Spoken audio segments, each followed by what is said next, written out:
Me llamo Pere Inglés. Te doy la bienvenida al Obrador de Literatura. En la grajea anterior comenzamos a tratar sobre la forma literaria más genuina, la poesía. En esta 13ª ya continuaré con ese mismo asunto tan esencial. Vimos cómo uno de los 3 motores de la poesía es el individuo. Ahora abordaremos el segundo motor, el lenguaje. Dejemos que abra esa puerta Julio Cortázar.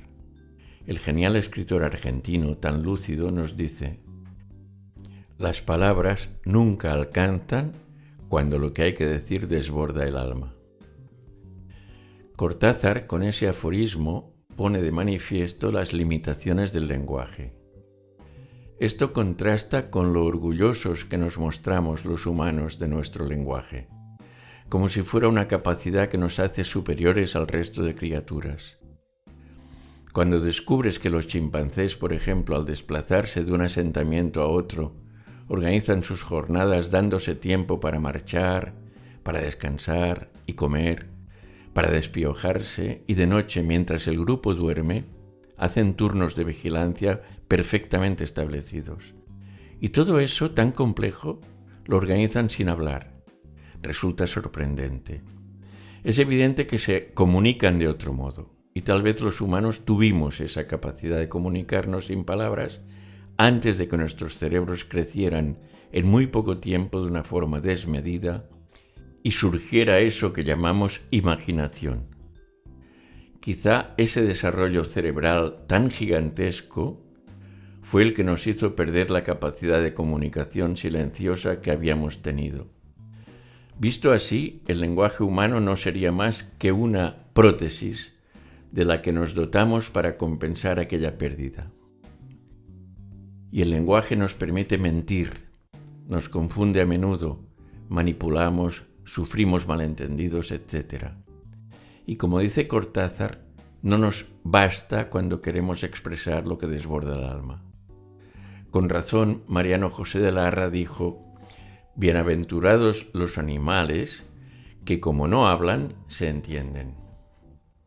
Y claro, ante aquella nueva necesidad surgida, cada grupo de humanos creó su lenguaje y se aseguró que no le entendieran los vecinos para que no pudieran saber sus planes de caza y sus intenciones. Hasta no hace mucho, por ejemplo, en China estaba prohibido enseñar su lengua a los extranjeros. De modo que los humanos que se extendieron por el planeta crearon montones de hablas diferentes. Hoy, a pesar de que ya se han extinguido la mayoría de ellas, todavía hay unas 6.000 lenguas vivas en el planeta. Esos lenguajes se han convertido en señas de identidad, llegando a extremos que, si no fuese por lo dramáticos que pueden resultar, se diría que son cómicos.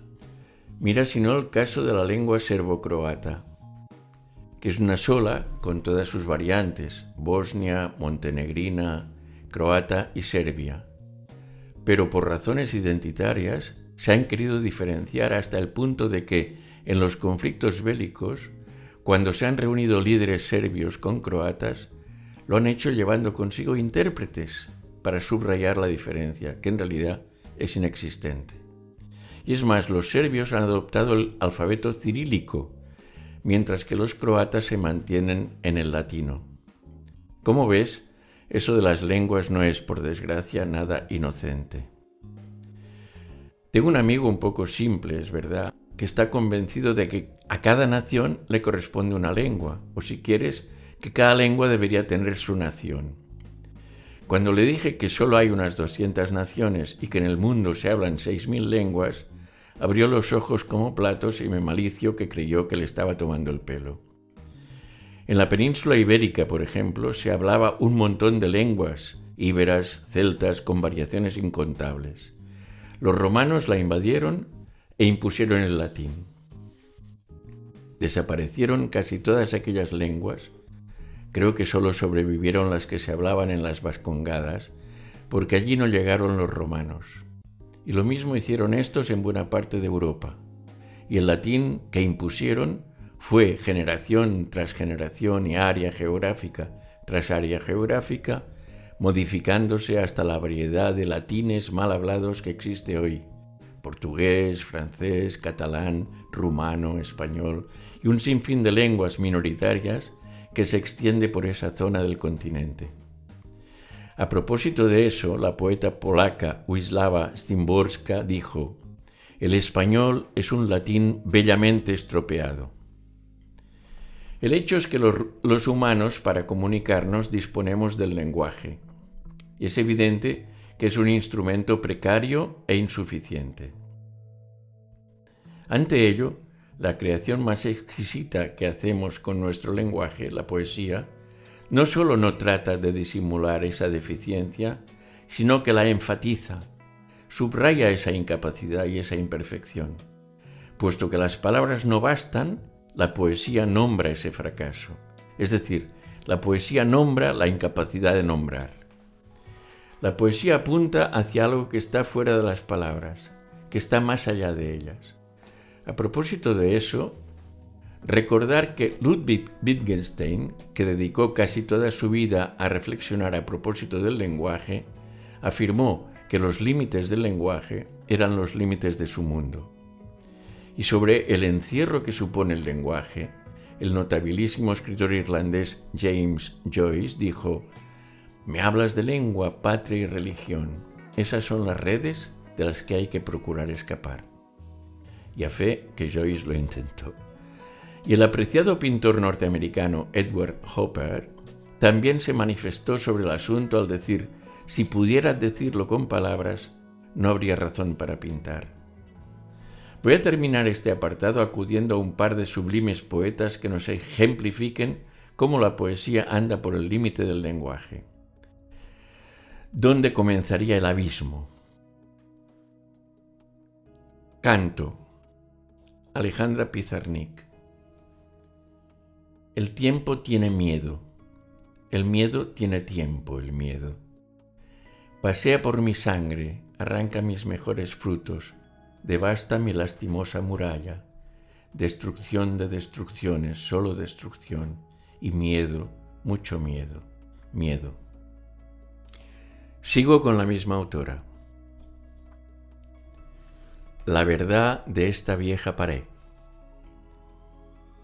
que es frío, es verde, que también se mueve, llama, jadea, grazna, es halo, es hielo, hilos vibran, tiemblan hilos, es verde, estoy muriendo, es muro, es mero muro, es mudo, mira, muere. Y ahora quisiera cerrar la grajea con un bello poema sobre las palabras del llorado Joan Margarit. Identidad. ¿Qué hacer con las palabras al final? Solo puedo buscar para saber qué soy en la infancia y ahora en la vejez. Ahí es donde la noche es fría y clara como un principio lógico. El resto de mi vida es una confusión por todo aquello que nunca he comprendido. Las tediosas dudas sexuales y los inútiles relámpagos de inteligencia. Debo convivir con la tristeza y la felicidad, vecinas implacables. Se acerca la última verdad, durísima y sencilla, como los trenes que en la infancia, jugando en el andén, me pasaban rozando. Bueno, aquí lo dejo. En la próxima trataré del tercer motor de la creación poética, los lazos. Hasta la próxima.